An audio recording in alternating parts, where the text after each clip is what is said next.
Hello दोस्तों, आप सभी का एक बार फिर से स्वागत है हमारे चैनल हॉलीवुड हाइलाइट्स में। इस कहानी की शुरुआत में हम एक घर को देखते हैं जहां ढेर सारे लोग ड्रग्स बेचने का धंधा कर रहे थे। तभी एक नकाबपोश आदमी बंदूक लेकर अंदर आया और अंदर मौजूद सारे पैसों को लूटकर यहां से भागने लगा। लेकिन घर से निकलते ही पुलिस ने उसे चारों तरफ से घेर लिया और उसे गिरफ्तार करके जेल में डाल दिया। अब जांच के दौरान ये पता चला कि इस आदमी का नाम सैवेज है, जो कभी स्पेशल फोर्सेस का एक फौजी हुआ करता था। उसने अपने देश के खातिर इराक और अफगानिस्तान में कई लड़ाइयां लड़ी और इसके लिए सरकार ने उसे ढेर सारे मेडल्स भी दिए। अब जब पुलिस कमिश्नर को इन बातों का पता चला तो उसने सैवेज को अपने ऑफिस बुलाया और उससे ऐसा करने की वजह पूछी।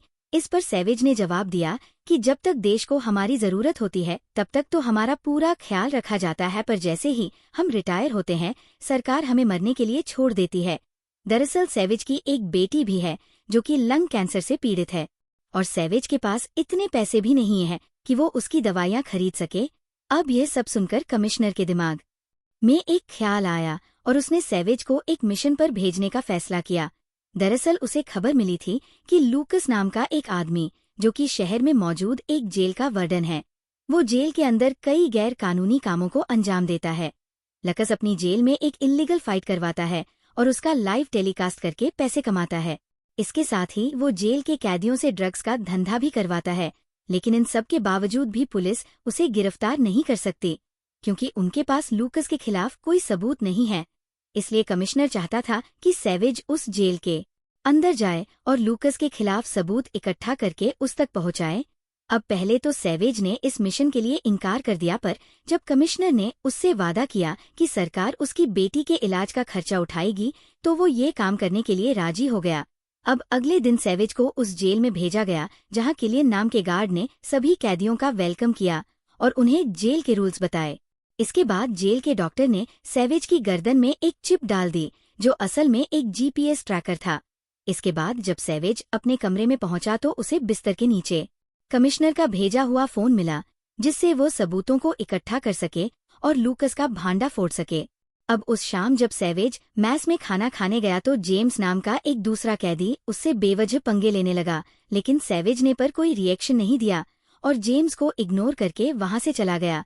इसके बाद वो जेल के बैकयार्ड में पहुंचा जहां उसकी मुलाकात टोनी नाम के एक दूसरे कैदी से हुई। यहाँ टोनी ने सैवेज को अपनी गैंग में शामिल होने का ऑफर दिया, पर सैवेज ने इसके लिए साफ इनकार कर दिया और चुपचाप वहां से चला गया। अब उस रात जेम्स और उसके साथियों ने सैवेज पर हमला कर दिया और उसके पूरे सेल में खलबली मचा दी। तभी बोनस नाम का एक दूसरा कैदी सैवेज की सेल में पहुंचा और इन दोनों से लड़ने में उसकी मदद की, पर तभी यहाँ पर गार्ड्स भी आ पहुंचे और इन सभी को पकड़कर एक अंधेरे कमरे में बंद कर दिया गया। इसके बाद वार्डन ने जेम्स को अपने ऑफिस बुलाया और इस मारपीट के बदले उसकी अच्छे से खातिरदारी करी। अब थोड़ी देर बाद सैवेज भी वार्डन के ऑफिस पहुंचा, लेकिन वार्डन ने उसे मारने पीटने के बजाय उसे जेल में होने वाले फाइटिंग कंपटीशन के बारे में बताया। दरअसल वार्डन ये जानता था कि सैवेज स्पेशल फोर्सेस का एक फौजी है और उसकी फाइटिंग स्किल काफी अच्छी है, इसलिए वह चाहता था कि सैवेज भी जेल के फाइटिंग कंपटीशन में पार्टिसिपेट करें। उसने सैवेज को ऑफर दिया कि अगर वो इन फाइट्स में पार्टिसिपेट करेगा और जेल के सबसे बेहतरीन फाइटर को हरा देगा तो बदले में उसे यहाँ से रिहा कर दिया जाएगा। अब सैवेज को भी ये ऑफर पसंद आया, क्योंकि उसे वार्डन के खिलाफ सबूत इकट्ठा करने का इससे अच्छा मौका नहीं मिलेगा। इसलिए उसने इस ऑफर को एक्सेप्ट कर लिया, जिसके बाद वार्डन ने उसे एक फाइटिंग सूट दिया और एक लेडी ऑफिसर सैवेज को लेकर उसके नए कमरे तक आई। इस कमरे में बोनस पहले से मौजूद था और बहुत जल्द इन दोनों में काफी अच्छी दोस्ती भी हो गई। अब थोड़ी देर बाद सैवेज जेल की टॉयलेट में गया और कमिश्नर को मैसेज करके इस इल्लीगल फाइट की जानकारी दी। वहीं दूसरी ओर बोनस ने उसे बताया कि टोनी इस जेल का चैंपियन है और आज तक उसने एक भी फाइट नहीं आ रही। अब उस शाम सैवेज ने अपना फाइटिंग सूट पहना और बोनस के साथ फाइटिंग रिंग में पहुंचा। इस फाइटिंग रिंग को द डंजी के नाम से जाना जाता और यहाँ होने वाली फाइट्स का सिर्फ एक ही रूल था कि इन फाइट्स में कोई रूल्स नहीं थे। साथ ही वार्डन इन फाइट्स का लाइव टेलीकास्ट करता, जिसके जरिए जेल के बाहर बैठे लोग भी इस पर सट्टा खेल पाते। अब ये सब देखकर सैवेज ने वो फोन निकाला और सबूत के तौर पर एक वीडियो बनाने लगा। अब थोड़ी देर बाद टोनी फाइटिंग रिंग में पहुंचा, जहां उसका मुकाबला एक नहीं बल्कि दो कैदियों से था।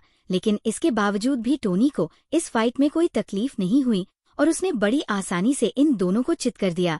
अब अगली फाइट थी सैवेज की और उसका अपोनेंट था वैम्पियो नाम का एक दूसरा कैदी। अब चूंकि सैवेज स्पेशल फोर्सेस का एक कमांडो था, इसलिए फाइट शुरू होते ही उसने वैम्पियो को एक पंच मारकर उसे ढेर कर दिया और मात्र 10 सेकंड्स के अंदर अपनी पहली फाइट जीत ली।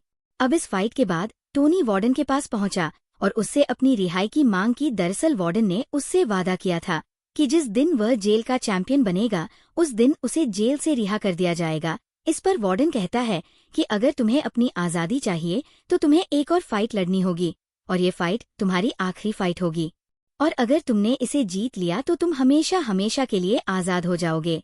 अब टोनी के पास कोई और चारा नहीं था, इसलिए उसने वार्डन की बात मान ली। लेकिन जाते जाते उसने वार्डन को धमकी दी कि अगर वो अपने वादे से मुकर गया तो वो अपनी गैंग से कहकर पूरे जेल में हंगामा कर देगा। अब अगले दिन एक वकील सवित से मिलने पहुंची जिसका नाम जेनेट था। ये एक सरकारी वकील थी जो सैवेज का केस लड़कर उसे यहाँ से आज़ाद करवाना चाहती थी। अब चूंकि सैवेज जेल के अंदर एक मिशन पर था, इसलिए उसने जेनेट की मदद लेने से इनकार कर दिया। लेकिन इसके बावजूद भी जेनेट ने उसे अपना कार्ड दे दिया ताकि अगर सैवेज का मन बदल जाए तो वो उसे कांटेक्ट कर सके। इसके बाद वो सीधा जिम में पहुंचा और बोनस के साथ मिलकर अपनी अगली फाइट की तैयारी करने लगा, क्योंकि उसका अगला अपोनेंट एक बहुत ही खतरनाक और फुर्तीला फाइटर था। अब ऐसे ही दिन गुजरते गए और बहुत जल्द फाइट का दिन आ गया। यहाँ वार्डन ने सैवेज की फाइट अनाउंस की और उसके अपोनेंट को रिंग में भेज दिया। अब राउंड शुरू होते ही सैवेज का अपोनेंट उसकी तरफ भागा, लेकिन सैवेज ने सिर्फ एक पंच मारकर इस कैदी को ढेर कर दिया। अब ये नज़ारा देखकर जेल के बाकी कैदियों के तो होश ही उड़ गए और ये सभी सैवेज के नाम के नारे लगाने लगे। हालांकि सैवेज ने इस जीत पर कोई रिएक्शन नहीं दिया और बोनस के साथ अपने कमरे में लौट आया। अब उस रात सैवेज और बोनस ने मिलकर इस जीत को सेलिब्रेट किया और इधर उधर की बातें करने लगे। यहाँ बातों बातों में बोनस ने बताया कि वो जेल में इसलिए बंद है क्योंकि उसने उस इंसान का मर्डर किया था जिसने उसकी बहन के साथ बदतमीजी की थी। इस पर सैवेज कहता है कि तुमने जो भी किया बिल्कुल ठीक किया और मुझे पता है कि तुम कोई बुरे इंसान नहीं हो। अब उस रात सैवेज जेल के मैस में पहुंचा और उसके अंदर आते ही पूरे मैस में शांति छा गई। दरअसल ये सभी कैदी उसकी फाइट देखकर काफी डरे हुए थे और वो सैवेज को ही खतरा मान रहे थे। अब अगले दिन जब सैवेज अपने कपड़े धो रहा था तब टोनी के लोगों ने उस पर हमला कर दिया, पर ठीक उसी वक्त जेल की एक गार्ड वहां पहुंच गई और इन सभी को रोकने की कोशिश की, पर इसी बीच एक चाकू इस गार्ड के सीने में लग गया और वो सीधा जमीन पर जा गिरी। ये देखकर सैवेज ने फौरन इस गार्ड को इमरजेंसी रूम में पहुंचाया और उसकी इस सूझबूझ के चलते इस गार्ड की जान बच गई। इसके बाद वार्डन ने सैवेज को अपने ऑफिस में बुलाया और तहे दिल से उसका शुक्रिया अदा किया, क्योंकि अगर उस गार्ड की जान चली जाती तो वार्डन का भांडा फूटना तो तय था। यहाँ वार्डन ने सवित से उन गुंडों के नाम पूछे और अपने गार्ड किलियन के साथ मिलकर उन दोनों को मौत के घाट उतार दिया। अब अपने साथियों की मौत के बाद टोनी गुस्से से लाल हो गया और सैवेज के पास जाकर उसे फाइट के लिए चुनौती देने लगा। हालांकि सैवेज ने इस पर कोई ध्यान नहीं दिया और चुपचाप अपनी ट्रेनिंग करता रहा। अब ट्रेनिंग के बाद वो वार्डन के ऑफिस में गया और उसके सामने टोनी से फाइट करने की इच्छा जताई। अब ये सुनकर वार्डन खुश हो गया, क्योंकि इन दोनों की फाइट से वह करोड़ों रुपए कमा सकता था। इसलिए उसने सैवेज का ये ऑफर एक्सेप्ट कर लिया और इन दोनों की फाइट बुक कर दी। इसके बाद सैवेज जेल के टॉयलेट में गया और कमिश्नर को मैसेज करके ये जानकारी दी कि बहुत जल्द उसका मुकाबला जेल के सबसे बेहतरीन फाइटर से होगा। अब ऐसे ही दिन गुजरते गए और एक हफ्ते बाद मुकाबले का दिन आ गया। यहाँ वार्डन ने चिल्ला चिल्लाकर इस फाइट को अनाउंस किया और उसकी लाइव स्ट्रीमिंग भी शुरू कर दी ताकि जेल के बाहर बैठे लोग भी इस फाइट पर सट्टा खेल सकें। अब बहुत जल्द ये फाइट शुरू हो गई और पहले मिनट से ही ये दोनों एक दूसरे पर कहर बरसाने लगे। अब इस फाइट के पहले राउंड में तो कांटे की टक्कर हुई, लेकिन फाइट के दूसरे राउंड में सैवेज टोनी पर भारी पड़ने लगा। उसने अपने एक्सपीरियंस के दम पर टोनी की खूब धुनाई की और मार मार कर उसे जमीन पर लिटा दिया। अब टोनी को हराकर सैवेज इस जेल का नया हीरो बन चुका था और सभी कैदी उसके नाम के नारे लगा रहे थे। अब इस फाइट के बाद सैवेज अपने कमरे में गया और सबूत के तौर पर कमिश्नर को कुछ वीडियोस भेज दी, लेकिन इस बार उसे सामने से कोई रिप्लाई नहीं मिला। अब उस शाम जब सैवेज मैस में खाना खाने गया तो जेल के बाकी कैदियों ने उसका स्वागत किया और ने खाने का एक हिस्सा उसको दे दिया। इसके बाद वार्डन ने सैवेज को अपने ऑफिस में बुलाया और उसे अपने साथ काम करने का ऑफर दिया। दरअसल वार्डन ये चाहता था कि सैवेज इन कैदियों को कंट्रोल करें और इनकी फाइट्स करवा के ढेर सारे पैसे बनाए। हालांकि सैवेज ने ये ऑफर ठुकरा दिया क्योंकि वो इन सभी कैदियों को अपना भाई मानता था। इसके बाद वार्डन उसे अपने खुफिया अड्डे पर ले गया जहां वो कैदियों से ड्रग्स का धंधा करवाता था।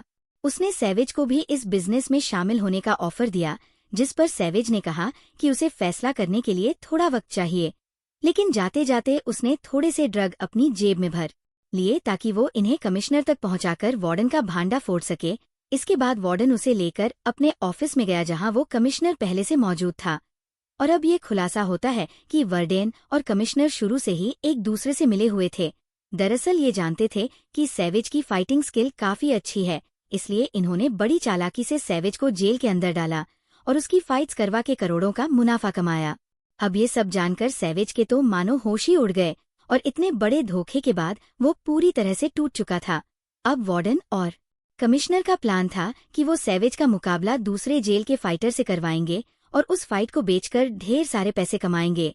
यहाँ उन्होंने सैवेज को अपने साथ जुड़ने का ऑफर दिया, लेकिन जब सैवेज इसके लिए नहीं माना तो उन्होंने बोनस को बुलाकर उसे खूब टॉर्चर किया।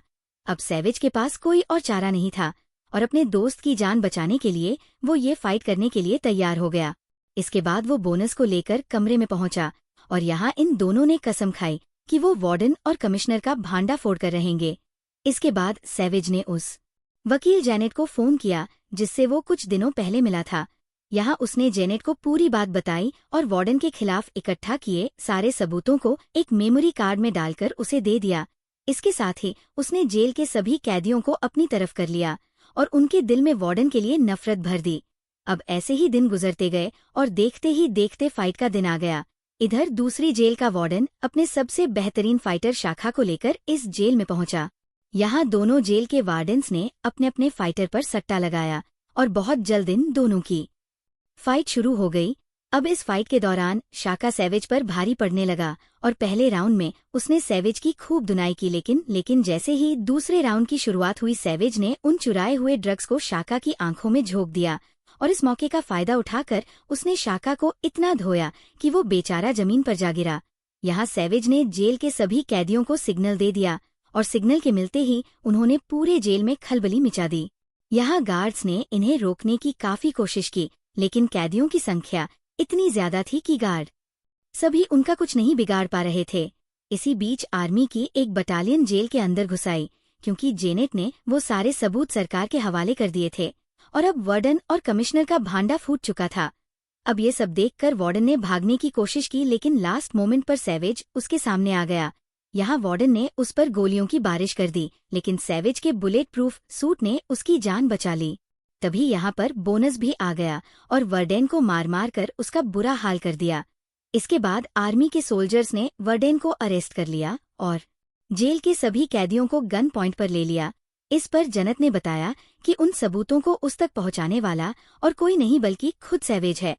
अब सैवेज की इस बहादुरी के चलते सरकार ने उस पर लगे सारे चार्जेस को रद्द कर दिया और उसकी बेटी के इलाज का खर्चा भी उठाया। अब बहुत जल्द सैवेज जेल से आजाद हो गया और जब उसकी बेटी का ट्रीटमेंट खत्म हुआ तो वो उसे हॉस्पिटल में लेने भी पहुंचा।